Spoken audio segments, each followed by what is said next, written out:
kwa siku hii ya leo. Tumeweza kukutana hapa tukiwa salama kabisa. Pili ni kuhusu maandalizi yetu. Kiufupi tu maandalizi yetu yamekamilika vizuri. Wachezaji wote wako sawa. Hatuna majeruhi yoyote.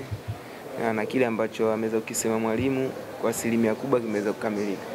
Oscar, kutopata matokeo katika michezo 4 mfululizo imeathiri kiasi gani kama wachezaji kuelekea mchezo dhidi ya Yanga Africans? Kwanza ukiangalia kweli mechi zilizopita takriban 3-4 hatujaweza kupata matokeo mazuri. Kawaida tu hatuwezi kuwa na hali ya kusema kwamba tunajiamini sana, hapana. Lakini kwa hiki kipindi kifupi ambacho tumeweza kukaa na mwalimu ameweza kuangalia makosa gani ambayo tumekuwa tukiyafanya mara kwa mara na kuweza kuyapunguza kwa kiasi kubwa ili kuelekea kwenye mchezo wetu wa kesho. Ni umakini, ametusaidia umakini na kuangalia tupunguze makosa ya kujirudia kwenye kila mchezo ambao tunakuwa tunafanya.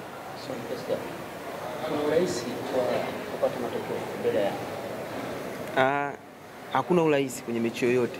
Yaani hatuwezi kusema tunaingia kwenye urahisi kupata matokeo mbele ya Yanga pana. Mchezo utakuwa mgumu, tunawaheshimu Young Africans, timu kubwa, wana quality ya kutosha kwenye kikosi chao, lakini sisi kama KMC tumekaa chini, tumeangalia wapi wao pia wana weakness kwa sababu wao pia ni binadamu. Kwa hiyo mtu anapokuwa anacheza ukimlazimisha kufanya makosa, anafanya makosa. So sisi tumejipanga kwa nafasi ambazo tunaweza kuzipata kwenye mchezo wetu wa kesho, tuweze kuzitumia vizuri. Mchezo una matokeo yote yanaweza kutokea katika mchezo wetu wa kesho.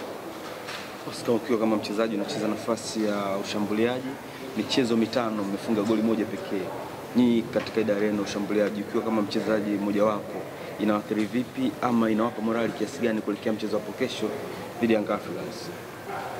Kwanza kweli jawa na finishing nzuri, hasa eneo letu la striking, lakini hasa kabisa striking inaanza na timu kwa ujumla.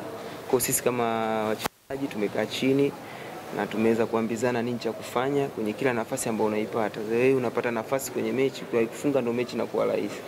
Kwa hiyo sisi kama kuelekea kwenye mchezo wetu wa kesho tumeambizana, tumepeana morali ya hali ya juu. Tunahitaji katika mechi kesho kupambana mwanzo mpaka mwisho, chochote kinaweza kutokea. Asante sana Oscar, nakutakia kila la heri kwa mchezo kesho dhidi ya Yanga Africans. Asante. Shukrani sana.